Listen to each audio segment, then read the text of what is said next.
Excuse me, gentlemen. Alderman, how about a few comments?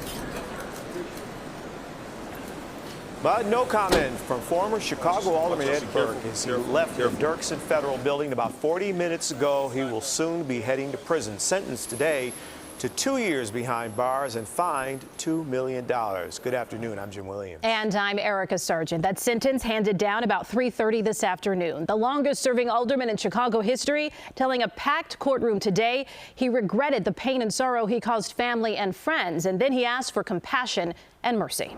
CBS 2 political reporter Chris Tye was in the courtroom for every minute of this trial. He joins us live from the Dirksen Federal Building. Chris?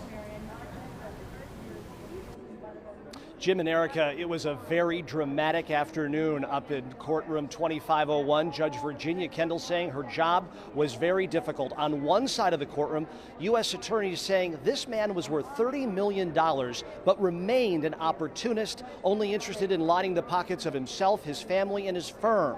On the other side of the courtroom, Burke's defense team saying this is a man who's like a priest without a collar. Decades of great work in the city of Chicago. In the end, the sentence, 24 months and a $2 million fine. Any thoughts on the sentencing? Move out of the way.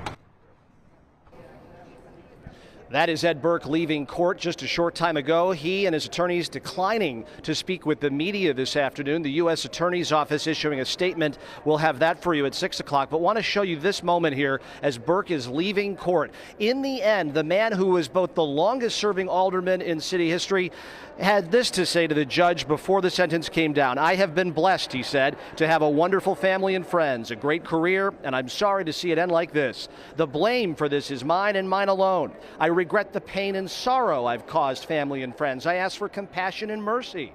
Whatever time God has decided to leave me on this earth, I'd like to spend as much of it with my devoted wife, children, and grandchildren. The judge then talked about how he has done a lot of great work in his life, but those 2 years, 2016 to 2018, caught on tape, really paints the picture of a very different kind of man. Our legal analyst, Irv Miller, has been with us throughout this entire trial. Irv, this was a tough decision for the judge. She said as much. On one hand, we have these crimes recorded on tape. On the other, a picture of a man who did a lot of good work in his life. You know, I feel sorry for the judge. This was a tough decision. She was dealing with a serious crime, but yet a serious charitable guy, as you've just said.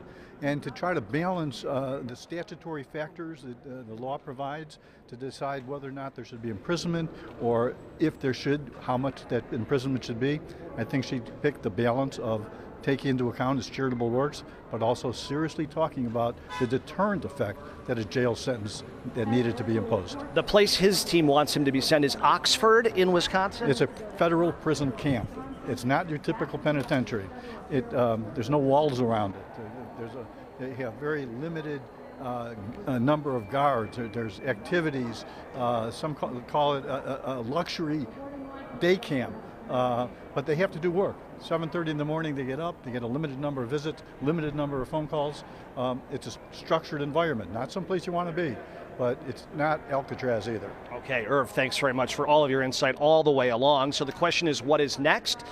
Ed Burke's team is allowed to appeal this, of course, and they will begin that process here in the upcoming weeks. He will turn himself into federal authorities in mid-September. For now, live at the Dirksen Federal Building, Chris Tye, CBS 2 News. Chris, thanks so much.